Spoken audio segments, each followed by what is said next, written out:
नमस्कार, मैं हूं कपिल मिश्रा और आप देख रहे हैं हमारा विशेष कार्यक्रम छत्तीसगढ़ के बाद हमारे साथ। आज बात छत्तीसगढ़ के क्राइम को लेकर मची सियासी घमासान की। छत्तीसगढ़ में महिलाओं के खिलाफ अपराध की घटनाएं बढ़ने के बाद कांग्रेस हमलावर हो गई है। कांग्रेस ने पूरे प्रदेश में सभी जिलों में प्रेस कॉन्फ्रेंस करके मीडिया के सामने क्राइम के आंकड़े रखे हैं। राजगढ़ की बात की जाए तो गैंगरेप जैसी तमाम घटनाओं का उल्लेख भी इस प्रेस वार्ता में किया गया है। प्रदेश कांग्रेस कमेटी के अध्यक्ष दीपक वैस ने बताया है कि 8 महीने के दौरान महिलाओं के खिलाफ 3094 अपराध घटित हुए हैं। इनमें से 600 से ज्यादा बलात्कार की घटनाएं हैं। वैस का आरोप है कि भाजपा सरकार के 9 महीने के भीतर छत्तीसगढ़ में महिलाएं असुरक्षित हो गई हैं। आपको बता दें कि रायगढ़ में एक महिला के साथ 14 लोगों ने गैंग रेप किया था। इस घटना के बाद कांग्रेस के प्रतिनिधि मंडल ने रेप पीड़िता के घर जाकर मुलाकात की थी। इस पर टिप्पणी करते हुए छत्तीसगढ़ के वित्त मंत्री ओपी चौधरी ने कहा है कि कांग्रेस पीड़िता की पहचान उजागर कर रही है और घटना पर राजनीति कर रही है। छत्तीसगढ़ में महिलाओं के प्रति अपराध, खासकर रेप के आंकड़े क्यों बढ़ते जा रहे हैं और इस मुद्दे पर राजनीति क्यों हो रही है, आज की चर्चा इन्हीं सवालों के इर्द गिर्द है। सबसे पहले आपको सुनवाते हैं कुछ प्रतिक्रियाएं। प्रदेश सरकार की नाकामी को लेकर जो प्रदेश में लगातार घटनाएं घट रही हैं और प्रदेश सरकार उसको रोकने में पूरी तरह से नाकाम हुई है। इस 9 महीने की सरकार में बल्कि उस घटनाओं पे कार्रवाई करने के बजाय उन घटनाओं को दबाने का प्रयास किया जा रहा है। प्रदेश की माता बहनें डरे हुए, सहमे हुए महसूस कर रहे हैं, सुरक्षित नहीं है। जहां राजधानी जैसे जगह सुरक्षित नहीं है तो बस्तर के जंगलों में काम करने वाली माता बहनों से सरकार कैसे सुरक्षा दे पाएगी? सरगुजा जैसे क्षेत्र में काम करने वाली माता बहनों को कैसे सुरक्षा दे पाएगी? ये प्रश्न चिन्ह, ये सवाल सरकार के ऊपर खड़ा होता है। रायगढ़ की जो घटना हुई थी अत्यंत दुर्भाग्यजनक है और मैं उन पीड़िता से, उनके परिवार से लगातार संपर्क में रहा, टेलीफोनिक संपर्क में रहा। प्रशासन को लगातार मैं फॉलोअप करता रहा, हमारे गृह मंत्री जी लगातार फॉलोअप करते रहे और 24 घंटे के अंदर एफआईआर दर्ज हुआ। अगले 24 घंटे के अंदर 8 में से 7 अपराधी पकड़े गए। एक अपराधी जो नहीं पकड़ाया था वो उड़ीसा में मृत पाया गया। उस परिवार को जो सहायता राशि शासकीय नियमों के तहत दी जा सकती थी वो 4,12,000 रुपये की सहायता राशि तत्काल दी गई और जो नियम के तहत सहायता राशि दिया जा सकता था उसको पूरा तत्काल पेमेंट प्रशासन के द्वारा किया गया। और बड़ा दुर्भाग्य है कि विपक्ष के लोग सीधा उसके घर में जाते हैं, मीडिया को बुला करके वहाँ पे जाते हैं। तो उस पीड़िता की पहचान को सार्वजनिक करने का पाप कांग्रेस ने किया। मैंने शुरू में ही कहा था कि लोकतंत्र में सबको अधिकार है अपनी बातों को रखने का, कांग्रेस भी और विपक्ष के लोग भी रख सकते हैं, लेकिन मैंने निवेदन किया था कि पीड़िता की पहचान को सार्वजनिक ना किया जाए। लेकिन कांग्रेस के लोगों ने पीड़िता के पहचान को भी उभारने में कोई कोर कसर। तो देखा आपने, छत्तीसगढ़ में लगातार क्राइम पर सियासत हो रही है और महिला अपराधों को लेकर बात हो रही है। इस पूरे मुद्दे पर चर्चा करने के लिए हमारे साथ विशेष पैनल जुड़ा हुआ है। परिचय करवा देता हूं आपको। हमारे साथ जो है गोपाल सामंतो, बीजेपी प्रवक्ता, साथ ही अभिमन्यु मिश्रा, कांग्रेस प्रवक्ता, साथ ही के शर्मा, वरिष्ठ पत्रकार जुड़ गए हैं। आप तीनों मेहमानों का बहुत बहुत स्वागत है हमारी इस खास पेशकश में।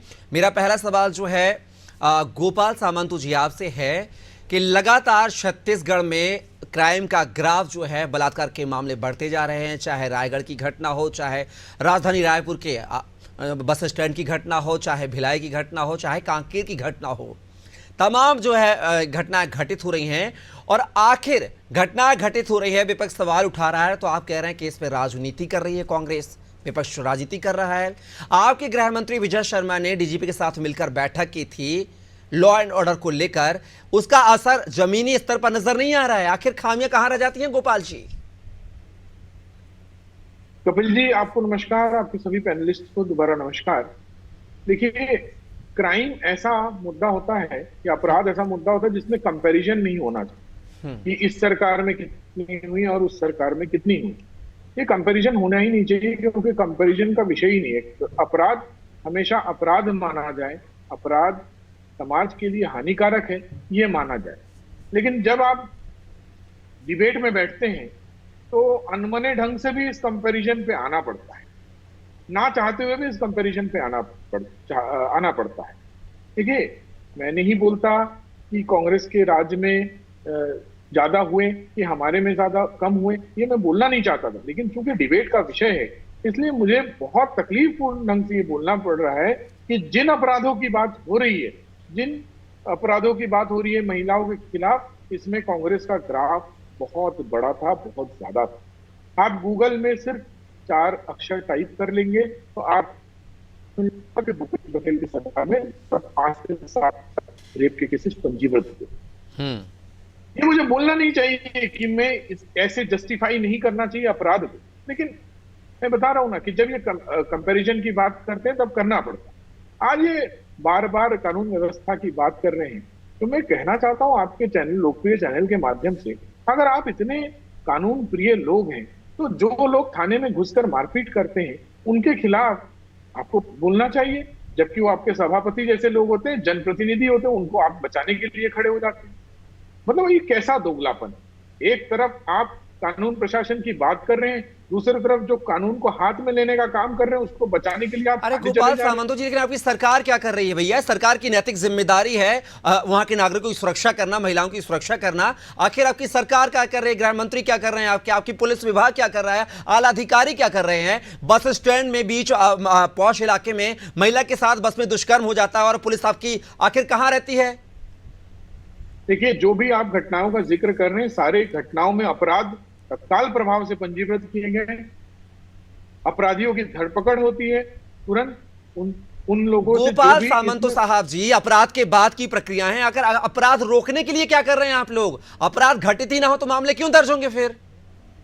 देखिए, अपराध रोकने की अगर बात हो रही है तो हर जिले में हमारे आदरणीय गृह मंत्री जी विजिट कर रहे हैं, वहां के वर्तमान एसपी, आईजी सबके साथ कंटिन्यूस स्तर पे बैठकें चल रही हैं।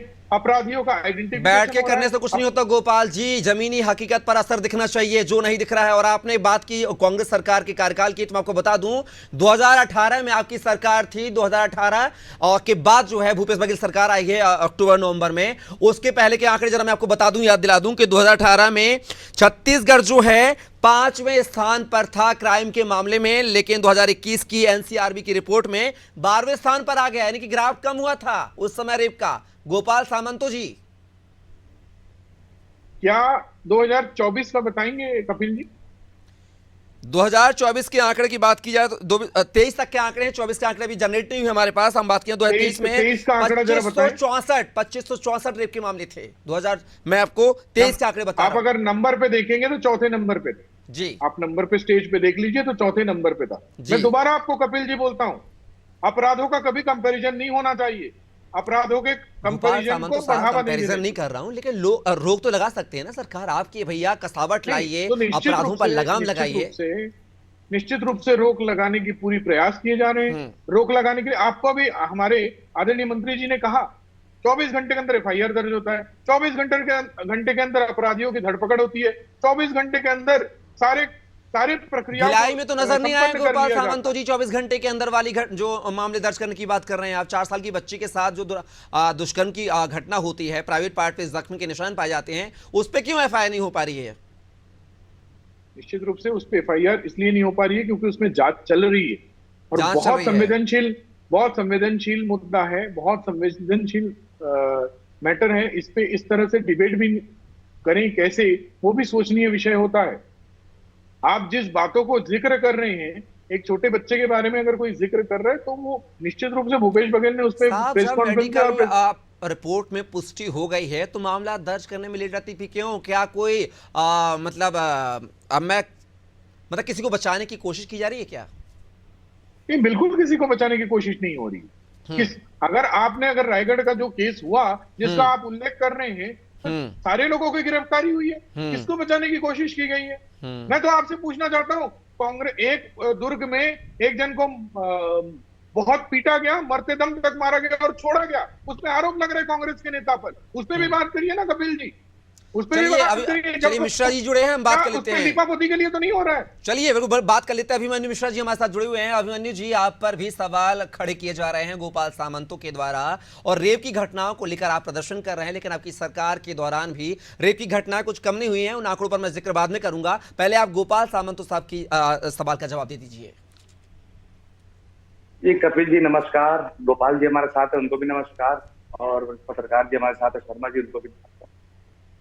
कपिल जी, आज ये एक बड़े गंभीर मुद्दे पे जो हम बात कर रहे हैं, जो अपराध का मुद्दा है, और कई सारे आंकड़े आप भी बताए, मैं भी एक दो आंकड़े बता देता हूँ। न्यायधानी कही जाती है बिलासपुर, वहीं पिछले 6 महीने में लगभग 7,500 पंजीकृत FIR हैं, जो पिछले 6 साल में सबसे ज्यादा है। उसके अलावा आपने बलात्कार के आंकड़े तो बताए ही। सिर्फ बिलासपुर में अभी बच्चियों के साथ दुराचार हो गया, बच्चियों का बलात्कार हो गया। ऐसे ये गृह मंत्री विजय शर्मा ने स्वयं सदन में कहा है 6 महीने में 129 बलात्कार की घटनाएं जो है सिर्फ केवल बिलासपुर में हुई है, एक जिले में। तो ऐसे 32-33 जिले और कई सारी बातें हैं। जैसे गोपाल जी ने अभी दुर्ग की घटना का बात किया। दुर्ग की घटना तो बेहद शर्मनाक एक घटना है। उन्होंने कहा कि जांच चल रही है, इसलिए FIR नहीं हो रहा है। वे तो स्वयं एक वरिष्ठ अधिवक्ता है, उन्हें तो पता होना चाहिए कि पॉक्सो एक्ट में FIR पहले दर्ज होती है, उसके बाद फिर आप जांच करते हैं। और जो दुर्ग SP का रवैया है, वो स्वयं वहां पर पालक है, उनके 2 बच्चे वहां DPS से पढ़ते हैं। उन्होंने WhatsApp में जो चैट किए ग्रुप में, वो सब सामने हमने लाकर रखे हैं। और आज जो एक माहौल चल रहा है, आज देश भर में एक ऐसा माहौल है, महिलाएं डरी हुई है। छत्तीसगढ़ में लगातार अभी कुछ दिनों में जो रेप के वारदात हम सुन रहे हैं, हम लगातार इस तरह की दर्दनाक की घटना नहीं सुन रहे थे। खासकर 10 साल से कम के बच्चों के साथ जो लगातार घटनाएं सामने आ रही हैं, वो बड़ी चिंता की बात। तो जो दिख रहा है उस पर विपक्ष तो बात करेगा। चाहे आजाद भारत में पहली बात हुआ, ये कलेक्ट्रेट जला दिया गया, SP कार्यालय जला दिया गया। उसके बाद से लगातार, चाहे आप दुर्ग का देखें तो कांग्रेस कार्यकर्ताओं के ऊपर लाठी चलाई गई, बिना मतलब की लाठी चलाई गई, वो ये शांतिपूर्ण प्रदर्शन कर रहे थे। तो दिख रहा है कि जो आपराधिक तत्व हैं, उनके हौसले कितने बुलंद है भाजपा की सरकार आने के बाद। और आप खुद देखेंगे, रायपुर में कोयले की लड़ाई भाजपा के नेताओं के बीच हो रही, गोलियां चल रही हैं। राजनांदगांव में शराब को लेकर के लड़ाई चल रही है। तो लॉ एंड ऑर्डर पूरी तरह से जो ध्वस्त हो चुका है, ये जनता देख रही है। और इसमें क्या करना चाहिए? जो गोपाल सामंत जी ने एक बात जरूर बहुत अच्छी कही कि कंपैरिजन नहीं होना चाहिए, तो कंपैरिजन बिल्कुल नहीं होना चाहिए। लेकिन हम देख रहे हैं भाजपा के जो मंत्री और जो आला नेता हैं, जो जिम्मेदार व्यक्ति हैं, जो सरकार में बैठे हुए हैं, वो सिर्फ पल्ला झाड़ने की कोशिश कर रहे हैं कि ऐसा कुछ है ही नहीं।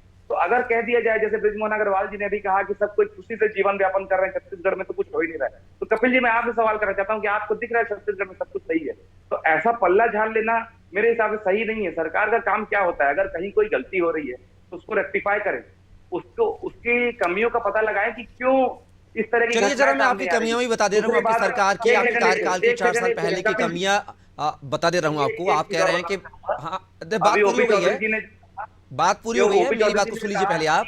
जो नाम नहीं करना चाहिए जाहिर उस पीड़िता का, जो रायगढ़ की है, लेकिन भिड़ाई की जो 4 साल की बच्ची, उसका नाम बताने तो खुद भारतीय जनता पार्टी के लोग कह रहे हैं। किस मुंह से कह रहे हैं कि 4 साल की बच्ची का नाम बताया जाए? चलिए मैं बता दे रहा हूं, आप कह रहे हैं कि बीजेपी के शासनकाल में रेप की घटनाएं बढ़ी हैं। 4 साल पहले के आंकड़े मैं आपको प्रस्तुत कर दूं। 4 साल पहले बलरामपुर में सुन लीजिए मिश्रा जी, सुनने का भी साहस रखा करिए। बलरामपुर में 15 दिन में 6 रेप की घटनाएं घटित हुई थी, जिनमें से 2 घटनाओं में गैंगरेप हुआ था, और पीड़िता जो है 6 दिन तक थाने के चक्कर लगाती रही थी। मैं मामला बता देता हूं। मामला जो है ये अंबिकापुर के एक लॉज में दुष्कर्म की वारदात को अंजाम दिया गया था, लेकिन रघुनाथ नगर क्षेत्र का मामला होने, यानी पीड़िता जो थी रघुनाथ नगर क्षेत्र की थी, इसलिए रघुनाथ नगर क्षेत्र और अंबिकापुर, यहां वहां उसको 6 दिन तक भटकाया गया। कहे तो तारीख का भी जिक्र कर दूं, आखिर तब क्यों ये जुबान नहीं खुली? अभिमन्यु मिश्रा जी आपकी। बिल्कुल, हम तो हर समय से बोलते आ रहे हैं, किसी भी तरह की घटना हो, चाहे किसी के शासन में हो, दुर्घटना होती है। अगर कांग्रेस की शासनकाल में कोई दुर्घटना होती है तो मैं ये नहीं कह सकता कि भाई ये तो कुछ नहीं हुआ या ये सब कुछ ठीक हो रहा है। जिस तरीके से कहा जा रहा है कि 24 घंटे के ऊपर FIR हो गई, मैं ये सफाई भी नहीं दूंगा कि त्वरित कार्रवाई हुई। मैं वही तो कह रहा हूं कि आपकी सरकार में जब होता है तब आपके कान में जूनी रहती है, और अब वही घटनाएं हो रही हैं तो अब प्रेस वार्ताएं की जा रही हैं जिलों में, सरकार को घेरा जा रहा है। घेरिए, विपक्ष का काम है, लेकिन थोड़ा अपना कार्यकाल भी याद कर लीजिए ना। बिल्कुल विपक्ष का काम है, हम तो हर समय आवाज उठाते हैं। कपिल जी, आप किस तरीके से ऐसा कह सकते हैं कि हम चलिए अभिमन्यु जी, एक सवाल का जवाब दीजिए। आप छत्तीसगढ़ की, अभिमन्यु जी एक सवाल मेरा, एक सवाल एक लाइन में जवाब दीजिएगा, फिर मैं वरिष्ठ पत्रकार को करूंगा। आप छत्तीसगढ़ के मामलों को लेकर बिल्कुल आपकी ये नैतिक जिम्मेदारी बनती है, विपक्ष की जिम्मेदारी बनती है कि वो मामलों को उजागर करे, लेकिन कोलकाता की घटना पर क्यों नहीं बोलते आप लोग? जो वहां पर डॉक्टर के साथ जो घटना घटित होती है पश्चिम बंगाल में, उसको लेकर क्यों प्रोटेस्ट नहीं करते हैं? क्या वो लड़की नहीं थी? क्या वो जघन्य अपराध नहीं हुआ उसके साथ? मैं आपको जानकारी दे दूं कपिल जी, बिल्कुल कोलकाता की घटना में हमने बोला है और हमने खुलकर बोला है।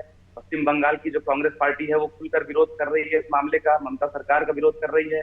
ममता बनर्जी की गलती इसमें बिल्कुल प्रथम दृष्टया समझ में आ रही है कि वहां की सरकार की गलती है। हम तो सीधे सीधे कह रहे हैं, मैं आपको कहता हूं, अगर लगता है ममता बनर्जी की कोई भी गलती है तो कार्रवाई कर देनी चाहिए, उनको सरकार को बर्खास्त कर देना चाहिए। ये सब मामलों में पार्टी और सत्ता विपक्ष ये सब बीच में नहीं आना चाहिए। जिसकी गलती हो और जो संरक्षण दे रहा है गलती करने वालों को, उन पर भी कार्रवाई होनी।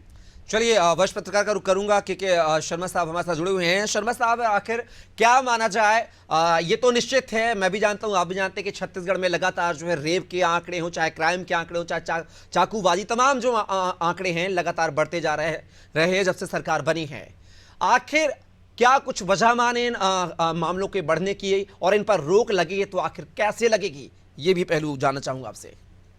तो 3 विषय आपने उठाया है कि अपराध रोकने के लिए पुलिस क्या कर रही है और क्या करना चाहिए, एक सवाल आपका था।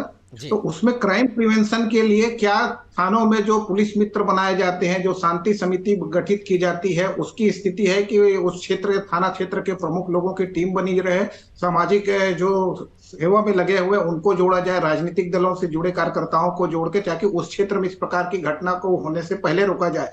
जिस तरह से आप देखें कि नारकोटिक्स के मामले में छत्तीसगढ़ की क्या स्थिति है, गृह मंत्री खुद यहाँ मीटिंग लेते हैं और यहाँ पे एक कार्यालय भी खोला जाता है। छत्तीसगढ़ 7 राज्यों से घिरा हुआ है, यहाँ आके बाहर से आके यहाँ पे गैंगवार की घटना भी होती है। गैंग रेप की जितनी घटनाएं आप गिना रहे हैं, चाहे रायगढ़ की हो, चाहे वहां आप यहाँ तक के कोंडा गांव में भी एक घटना हुई, राजधानी में भी हुई।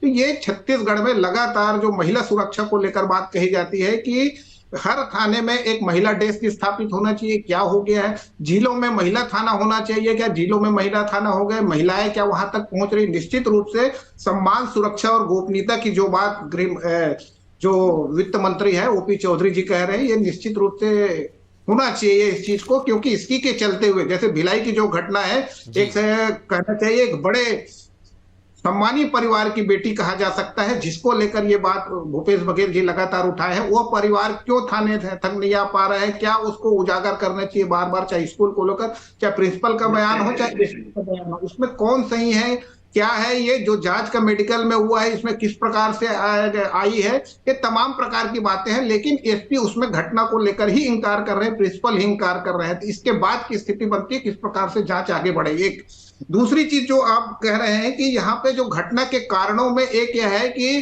कांग्रेस शासन काल में सबसे बड़ी बात थी शराबबंदी की बात। शराबबंदी को लेकर यहाँ आप देखिए कि यहाँ पे सिंथेटिक के लेकर के भी, जैसे नाइट्रोटेन जैसी दवाइयों का उपयोग बढ़ चुका है। शराब को लेकर घटना हुई, अवैध शराब की बिक्री को लेकर राजधानी के निकट विधानसभा थाना क्षेत्र में भाजपा कार्यकर्ता के पिता के द्वारा मतलब आत्महत्या कर लिया जाता है। इस प्रकार से भी घटनाएं हुई है। तो अवैध शराब बेचने वाले क्या ये भी गैंगवार कर रहे हैं?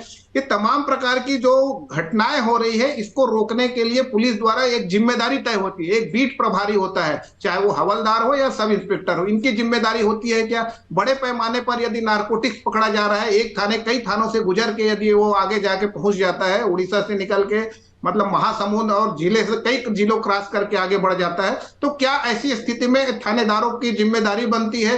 एसपी की क्या जिम्मेदारी बनती है? जिम्मेदारी तय होनी चाहिए अधिकारियों की, एक जिम्मेदारी की बात आती है इसमें। इसके लिए कौन जिम्मेदार है? शर्मा जी के अधिकारी जो है गैर जिम्मेदार है, इस वजह से घटना घटित हो रही है, मानते हैं? चूक है कहीं ना कहीं अधिकारी कर्मचारियों की?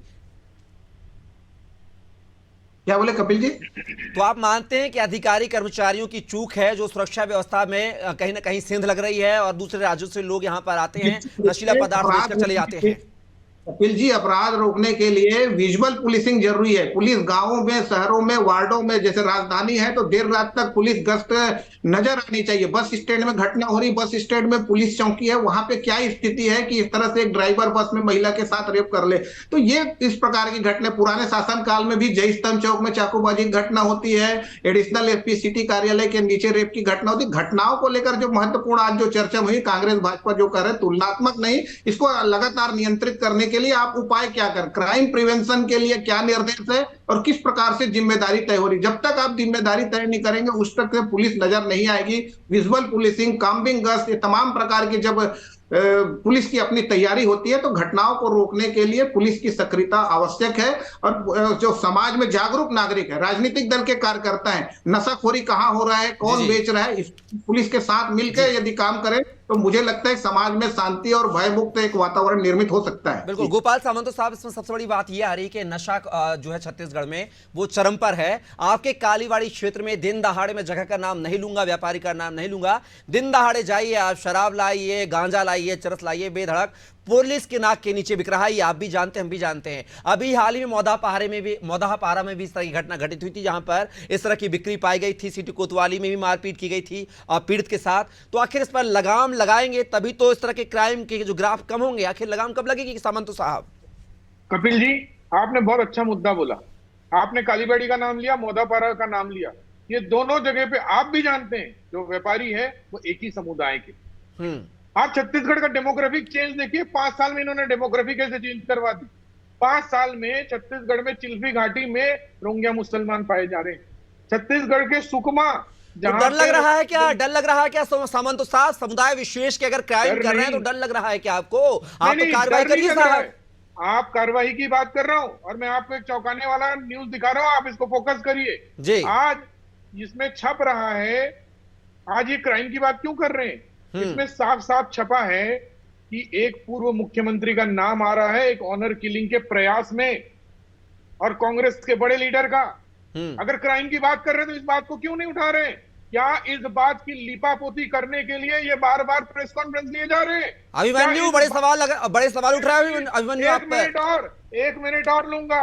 पूरे भरे सदन में आदरणीय विजय शर्मा जी ने नेता प्रतिपक्ष को चैलेंज किया था कि किसी भी, अरे पूरा बोल लेने दीजिए।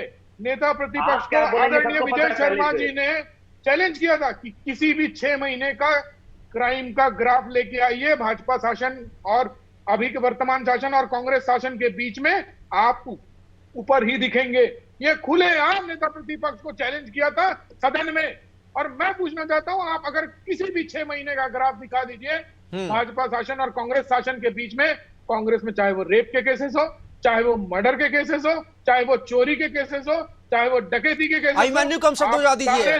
गोपाल साहब समय का भाव है, गोपाल साहब समय का भाव है। अभिमन्यु जी 10 सेकंड में जवाब दीजिए। पूछना चाहता हूं, आपको खुला चैलेंज है, आप किसी भी 6 महीने का। अभिमन्यु जी 10 सेकंड में जवाब दीजिए। अरे अभी आपने कहा गोपाल जी कि किसी सब चीजों की कंपैरिजन नहीं होनी चाहिए। मैं तो सीधे सीधे बात कर रहा हूँ। आज जो स्थिति परिस्थिति है, मैं तो पूछ रहा हूँ ना, उसके सुधार के लिए आप लोग आरोप लगा है, जब आपके ऊपर आरोप लग रहा है कांग्रेस के नेता के ऊपर ऑनर किलिंग की आरोप लग रहा है। अरे अकाउंटेबिलिटी होनी चाहिए गोपाल जी, आपके मंत्रियों के ऊपर जिम्मेदारी लेते हैं वो लोग। मैं तो अकाउंटेबिलिटी की बात कर रहा हूँ। कांग्रेस के बड़े नेता लेकर, कांग्रेस के बड़े नेता। चलिए मैं दोनों को रोकना चाहूंगा, गोपाल सामंत साहब दोनों को रोकना चाहूंगा। लास्ट में के शर्मा साहब 10 सेकंड में, समय का अभाव है। आखिर कैसे रोक लगने की बात कही आपने, लेकिन सरकार को, गृह मंत्री को क्या कुछ कदम उठाने चाहिए ताकि कसावट लाई जा सके?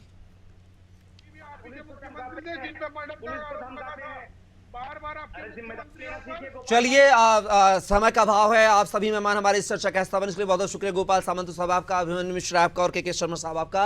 तो जो है क्राइम पर छत्तीसगढ़ में सियासत लगातार जारी है। अब देखना होगा कि इस सियासत पर विराम आखिर कब तक लगेगा। फिलहाल के लिए बस इतना ही। आप बने रहिए अनादि टीवी के साथ। नमस्कार।